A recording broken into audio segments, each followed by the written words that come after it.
Hey everyone, Mike Katz with 7 Points Capital here, together with my partner, Mike Mangieri, and we'll be answering some questions that were submitted on Twitter, and should be fun. The first question is, why is it called 7 points? And is that your profit target? Mike? No, it's not our profit target. When we were just a purely brokerage firm, we got to come up with a name that had a global presence to it. So we came up with 7 continents, so we took the 7 from the 7 continents and did 7 points, and then we did 7 Points Capital as the brokerage firm name, but nothing to do with profit targets. How did each of you get involved with 7 points?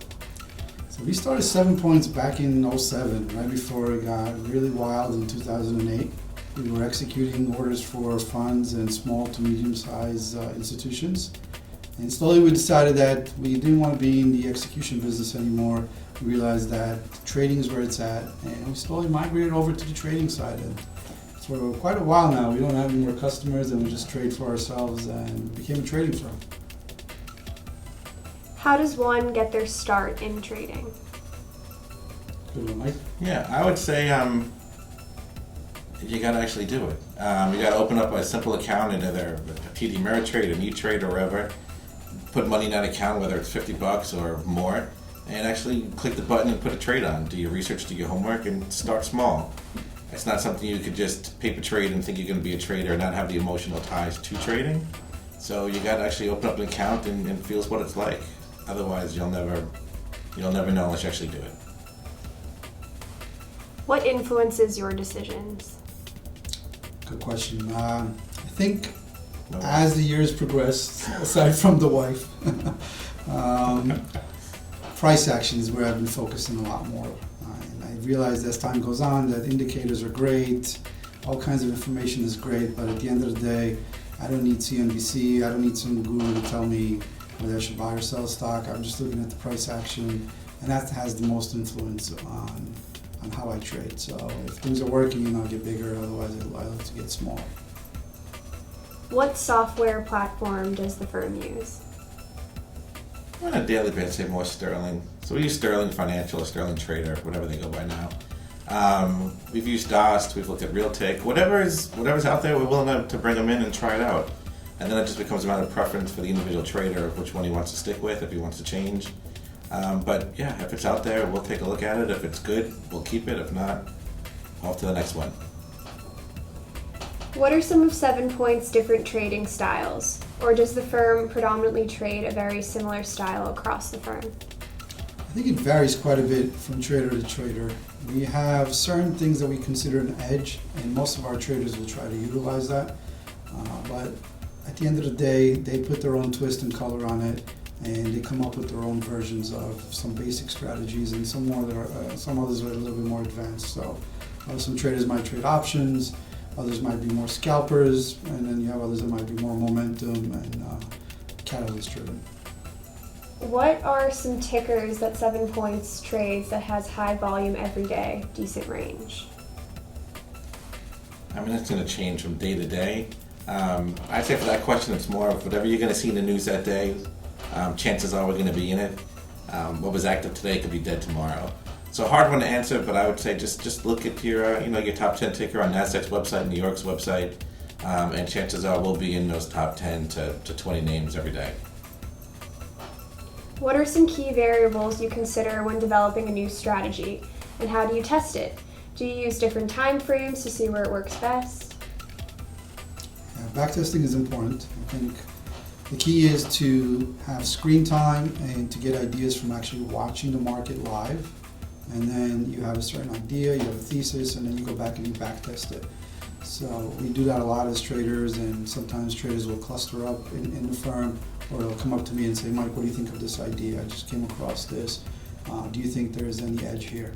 So then we'll backtest it. We'll either look at it manually, or we'll use the historic data that we have and programmatically backtest it. And there's so much out there now too. There is. There's so many software and brokerage firms. You could open up a small account and you could backtest 10, 20 years. It's not hard now to do. You just got to put the time in to do it. Absolutely. And some traders, they mix up the time frames. They have one confirming the other time frame. Others will just focus on one time frame, so it's not too confusing. Do you wait for a red day, or more specific, a red day on a setup that has been working, to start seeking for a new approach setup to the new market? I'd say if you have a red day and you're throwing in the towel, then you should throw in the towel for good. It's not a business based on I'm going to be green every day and now I'm red and oh God, I'm going to sell my house and I'm out. The world's coming to me. Yeah, I mean, if you're going to live like that, don't trade. I mean, don't leave the house. Stay under your bed. But no, I mean, you test your theory out. If you're red, for a few days and you just don't feel like the continuation is not there in a trade or what the setup was and it's completely, failing every time, give it a week or 2 or 3, size down each time. And then sometimes the trade's just dead. You got to get a new setup and then start from the drawing board. But if you're going to panic on your one red day, then this is not for you. And if your red day is knocking out all your green days, then there's a problem with your risk management as well. So there's a lot to that kind of question where you're worried about your one red day. What are the scenarios that are usually back tested by the traders at your firm? For us, time of day is important. The structure of the market is important. So are we in a trendy type of a day, or are we chop, or are we sideways, taking out highs, taking out lows? So the structure of the market to us is important when we're back testing. And then volume, I think, is key. Looking at reversal points, looking at continuation patterns, and then the patterns conforming to the volume setups that we're looking for. From trader takeaways, I get a sense that traders like Mike Katz prefer to trade from the short side. Is this true? Yeah, it's true. I trade a lot of the low floats, and I've become very accustomed to trading on the short side. I could probably do away with trading on the short side in some of the real companies, the bigger caps, but I just feel comfortable after so many years. Trading through a few crashes. Yeah. Personality, like you said, and I think also the fact that the market goes up or the stock goes up and grinds up slowly, and then it's just the elevator down really fast. So that Some people are really positive as well and can trade on that long side. I mean, I'm not that positive about anything, but some people really are that positive, and they could trade long no matter what it is and think it's just going to go up. But like Mike said, I think just seeing different crashes along the way and starting out during the financial crisis, you're just kind of gearing yourself more towards this run-up's been long enough. Maybe we're just going to kind of have that short bias, but we're not winning that battle. It's hard. It's only going up. Especially with the bigger caps, it's difficult. You kind of, if you have a bias, then you're probably, stacking some chips against you. Whereas if you're just trying to react, that's the way to go. Easier said than done, but I think that's the way to go. You just try to react and not have a bias. Do you trade forex? No, that's not how it is. It's too unregulated, too much going on. Anytime you could fund your account with a credit card, I'm out. It's not for us. It's too many games that could be played by the market makers. Yeah, you gotta have such tremendous size to really make it work, and if not, there's it's too many bad actors in that space where $300 on your credit card, you can open up an account. We looked at There's your red flag right there. We looked at currency futures. I remember sometime around Brexit, and we traded some of that, that night and around that time. But overall, cash forex. Yeah. Explain how to scale in and out of trades. I personally try to scale where I'll put a feeler on.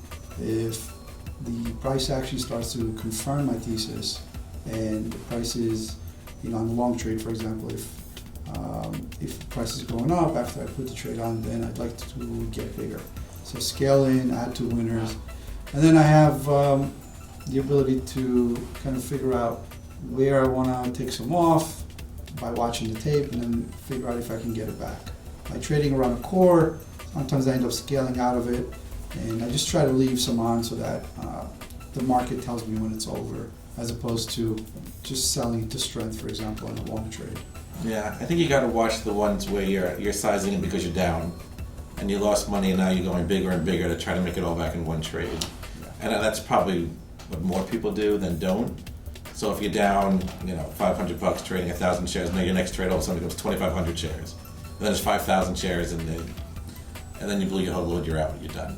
So I think it's a matter of just sizing when a trade is right for the right reason, as compared to sizing up or getting bigger just because you're trying to get it all back because you're down. So revenge trading doesn't work. Yeah, revenge trading never works. It never works. Like trading an hour in the old days. It never works. Are there ways that 7 Points helps to improve the overall health and wellness of its traders? Yeah, I mean, we give back rubs. No. Not my No, department. if you're going to be in this field, then you better be ready for down days and bad days and shit days. And I mean, it makes you enjoy the good days that much more. But I mean, no one's going to say, hey, I'm sorry you lost money today. You know, here, I'll give it back to you. No. So you got to be thick-skinned. You got to be prepared to lose, and you got to be prepared for a lot of work. And at the same time, to have somebody to talk to on a good day or on Yeah. a bad day, that's helpful. But other than that, Yeah, that's why trading from home I couldn't do. I mean, I couldn't sit in the vacuum and have a bad day and have no outlet to talk to somebody else. I mean, you need a break. I mean, as far as what 7 Points does is we just are here to talk to people through experience and share, similar experiences. But as far as, someone that's going to, give you a cuddle because you had a bad day, no, it doesn't work like that. Maybe you get Twitter hugs from somebody, but it's not what we do. And I don't think you'd want that if you're taking it seriously. What do you look for in potential applicants? Winners. winners. Yeah. You don't have to be, green when you first start, but you got to show that enthusiasm where this is what you live and breathe. I mean, I always kind of compare it to like my dentist. I mean, I don't want my dentist reading about how to be a dentist on Twitter and then practicing his cavity because some guy showed him what to do online. You want to get it, puts the time in, day and out, knows his craft, knows what he's doing, and this is all he does. So you got to have that passion and that drive and that ability to. You got to know what you're doing, and if you're going to trade, then you should know everything about it. You should know how a trade clears. You should know what happens after you click that button and you go into a dark pool or a lit market. Why? It's not just big trader 123 on Twitter says I'm going to buy this today, so now like a flock of seagulls you all run into it. You got to know what you want to do and how you're doing it and put that time in. Otherwise, just wire somebody your money and pretend you were a trader and just close the account. No? Well said. I try. I'm going to write a book. Do you only accept U.S. citizens in your firms? No. No. We have some traders that we sponsored for green cards and citizenship, and it's worked out well. We're pretty selective with that, but We we're have a not Toronto limited office. to. They're all Canadian citizens and not U.S. citizens. Right now, we have the only international office is Toronto. But if someone made a strong enough pitch and wants to come to New York and pitch us another location, come on out. London was. I know, that'd be that nice. we talked about. Yeah. If you can figure out the stamp tax issues on short-term trading, come on up and teach us. We'll be interested to understand it better. Will you accept an applicant that does not have FINRA cert? No. No. So we're a registered BD, so you gotta go the path of the registered entity. So you have to take the SIE first, which is I guess it's what's Securities Industry Entrance Exam. I don't even know what this stands for anymore. It's new. But you gotta take it. You pay it with your own money. I think it's $25 or $50, but it's a great background in, in understanding at least the financial markets as a whole, the US markets. And then from there you gotta take the 57. So you do the SIE on your own, you take it, then you come back to us if we selected you for an interview to say, hey, I passed the SIE, great, and then you study for your 57, which should take you no more than 3 weeks to really study and pass. It's really not that bad. No, but there's no other way. There's no shortcut around it. There's no opt out of it.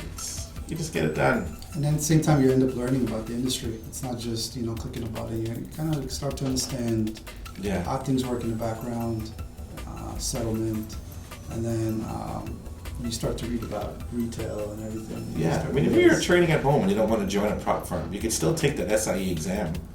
You don't need to be sponsored by the firm, but it's a good background on what's involved in the industry and the mechanics of some things behind it.